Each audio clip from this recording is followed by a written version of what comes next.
Bonsoir à toutes et à tous, bienvenue dans cette nouvelle édition de Métro News pour la semaine. Au sommaire, après l'attaque du gang 400 Marozo contre l'Institut Montfort, des enfants sourds-muets restent traumatisés, selon les témoignages de la sœur Lamercie, responsable de cette institution. Elle sera notre invitée à ce journal. L'armée d'Haïti a un nouveau commandant en chef en la personne du colonel Derby Guerrier. Il remplace le lieutenant-général Jodel Lesage. La décision a été prise en Conseil des ministres ce mercredi. Et puis libération ce mercredi du secrétaire général de la Fédération des barreaux d'Haïti, Maître Robinson Pierre-Louis, et l'ancien commissaire du gouvernement de Port-de-Paix, Michelet Virgile.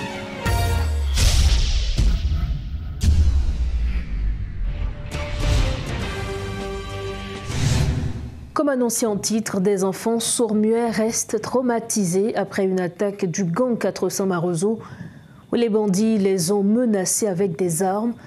Sœur Lamercie, responsable de l'Institut Montfort, rapporte que la situation sécuritaire de la zone est toujours tendue. Les malfrats ont volé de nombreux biens appartenant au centre pour enfants handicapés, mais aucune perte en vie humaine n'a été signalée. Sœur Lamercie est avec nous pour nous parler de ce drame.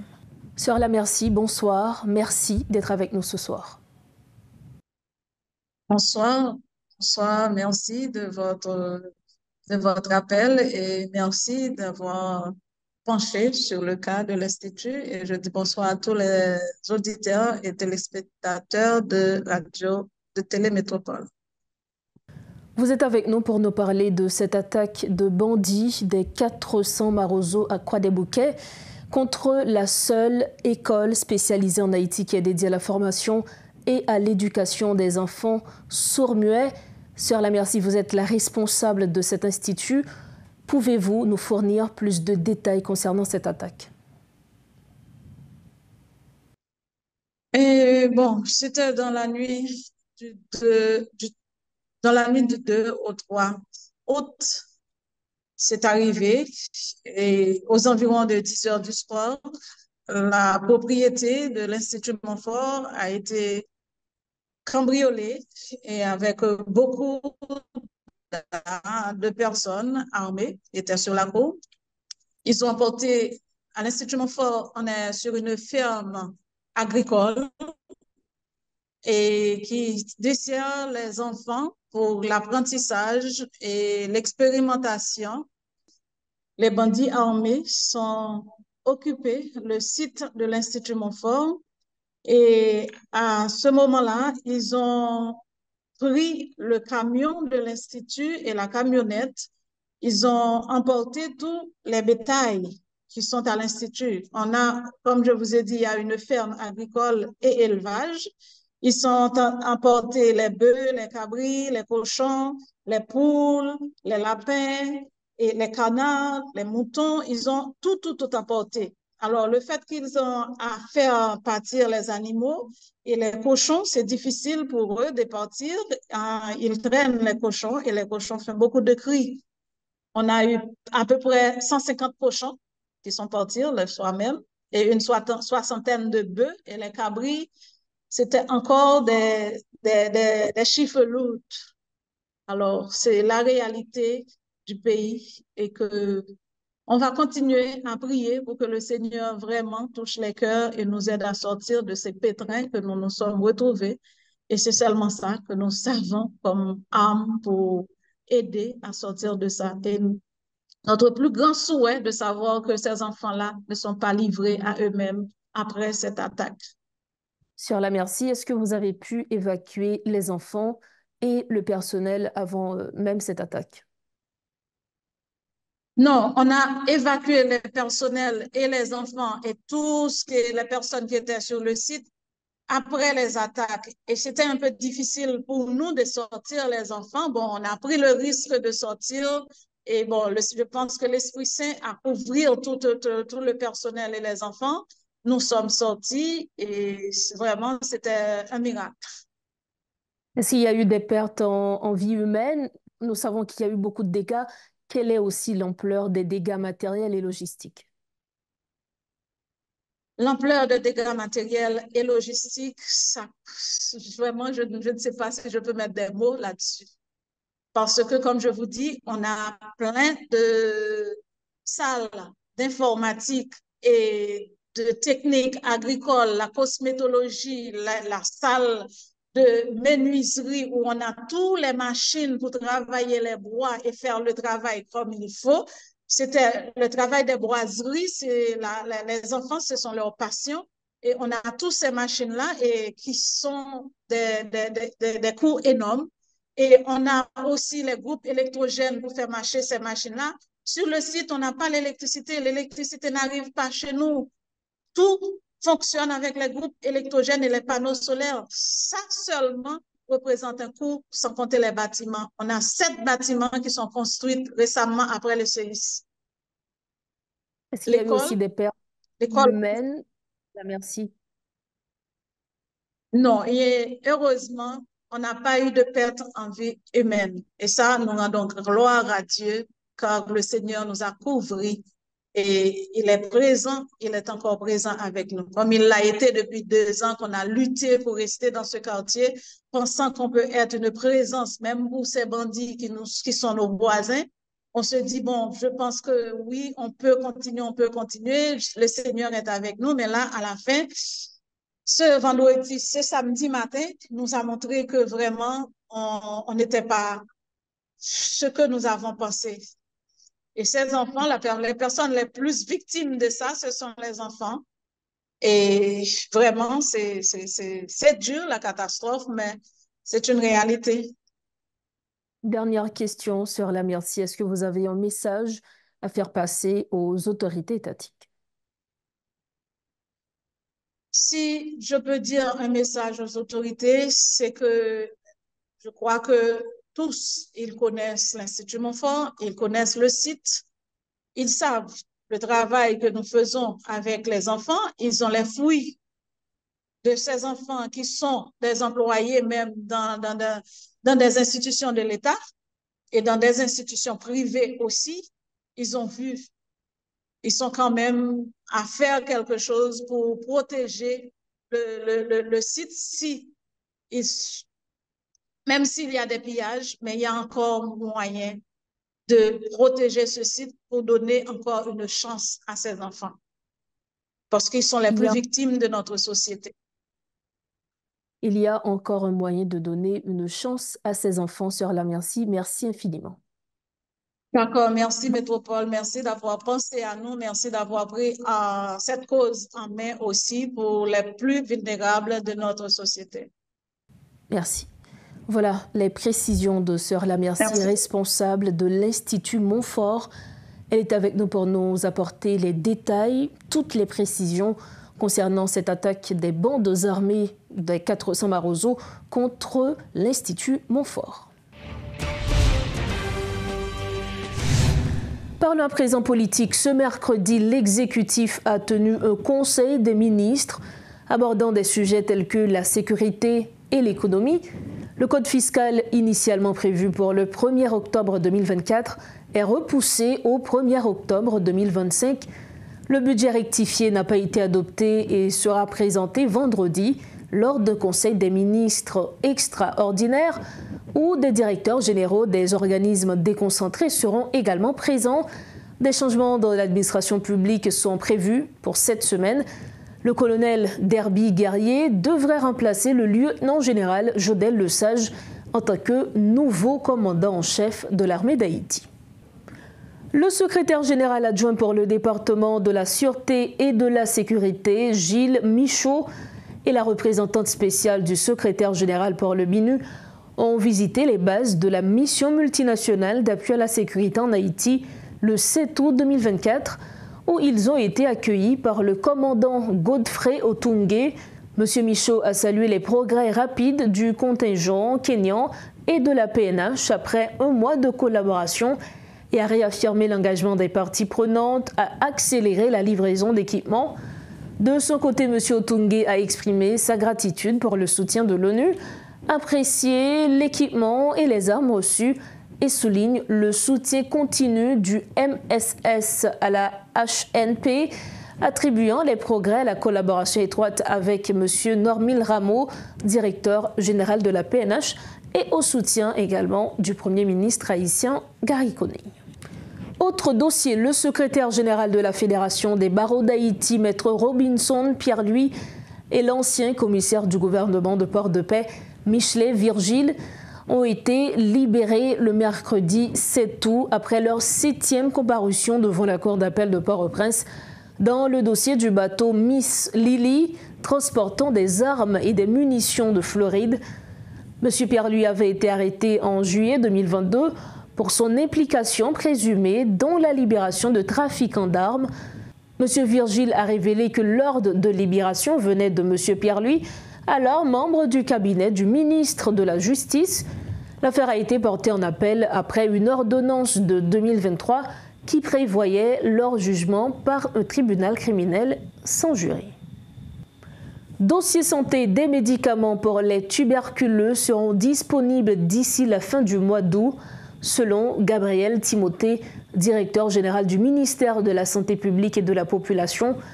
Lors d'une interview exclusive accordée à Métropole, Dr Timothée a expliqué que cette situation était due à la fermeture des ports et des aéroports. Par ailleurs, le nouveau directeur général a annoncé qu'aucune reconnaissance ne sera accordée aux facultés de médecine du pays si elles ne disposent pas de leur propre centre hospitalier. Rodolphe Pierre-Louis, notre collaborateur, a discuté de cette mesure avec le nouveau DG pour en comprendre les raisons. Amis téléspectateurs, nous sommes dans le bureau du nouveau directeur général du ministère de la Santé publique et de la Population, le DG Gabriel Timothée. Avec lui, on va voir 2 points. D'abord, c'est la dernière décision adoptée par le MSPP en ce qui concerne les facultés de médecine. Et ensuite, une rareté de médicaments qu'il y a à l'intention des tuberculeux dans la zone de Saint-Marc. Merci DG pour ce qu'on a accepté recevoir nous. Situation ça qui permettent que nous prenions une nouvelle décision en ce qui concerne les facultés de médecine, qui, à la suite de qui ça que nous arrivons à prendre décision ça? Tout d'abord, je salue les téléspectatrices et téléspectateurs à Métropole.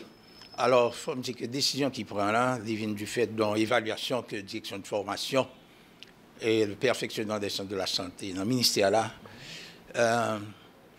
son évaluation a été faite sur un ensemble de 16 facultés de médecine. Haïti gagne 16 facultés de médecine, mais c'est 10 qui reconnaissent par le ministère là. Mais ils ont tendance à augmenter le nombre de facultés. Mais nous-mêmes dans le ministère, ça qui préoccupe nous, c'est la qualité des soins à fournir à la population. Et pour une bonne qualité de soins, il faut un personnel de santé qui suivent en formation de qualité de façon continue. Le problème que nous constatons suite à l'évaluation de direction de formation, c'est que il y a des facultés qui ont des problèmes de local, des problèmes de curriculum, ou encore d'autres facultés qui ont des problèmes de personnel enseignant. Donc, sur cette base, sur 16 facultés qui existaient, c'est 10 qui ont autorisation de fonctionnement. Donc, maintenant, pour éviter qu'il y ait une pollution, c'est-à-dire qu'il y a une multiplication de facultés qui répondent à critères, nous avons pris décision ça par circulaire après recommandation de direction de formation pour faire que tout le monde qui a une intention de faire l'autre faculté de médecine, déjà 16 facultés à des troupes. Il faut me dire que il y a un pays dans la zone Caraïbe là, c'est 2 facultés au gain, il y a un pays qui gagne là, et un grand pays dans le Canada pas gagne toute quantité de facultés ça. Bon, pour ne citer que l'exemple ça en Amérique du Nord.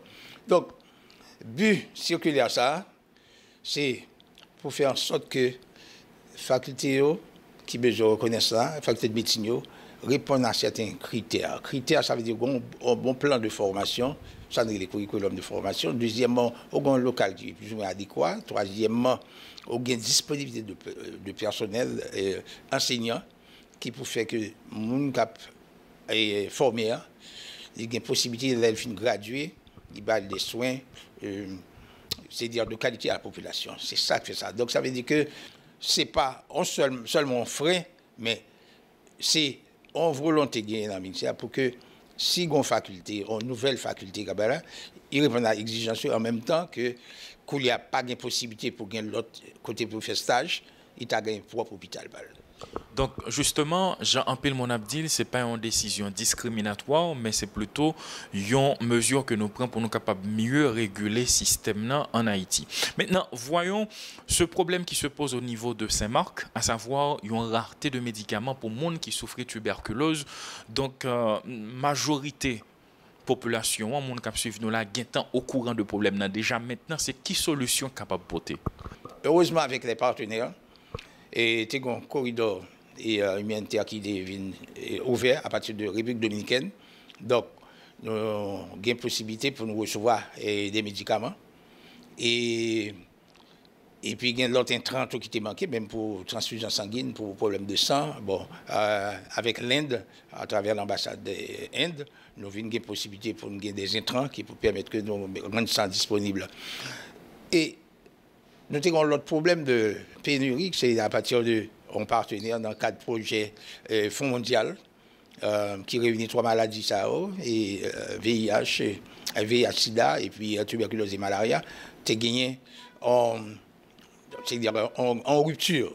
Mais le problème là adressé et bientôt là résolu, avec des possibilités pour non seulement les gens qui sont Saint-Marc là, mais à travers le pays pour des médicaments antituberculeux. Ok, mais rapidement, pour nous capable de mettre fin, si nous devons retourner sur la question tuberculose là dans Saint-Marc, est-ce que vous êtes capable de une date précise ou bien est-ce que c'est semaine prochaine? Dans combien de temps que les gens qui souffrent, l'hôpital est capable d'attendre qu'il y a pour recevoir un médicament? Non, ne pas dire dans une semaine, mais moi, août là, pas fini que sans que pas de possibilité de jouer un médicament tuberculeux parce que des matchs en cours et que ce soit à travers l'OMS, que ce soit à travers le Fonds mondial, que nous avons une possibilité de jouer un médicament.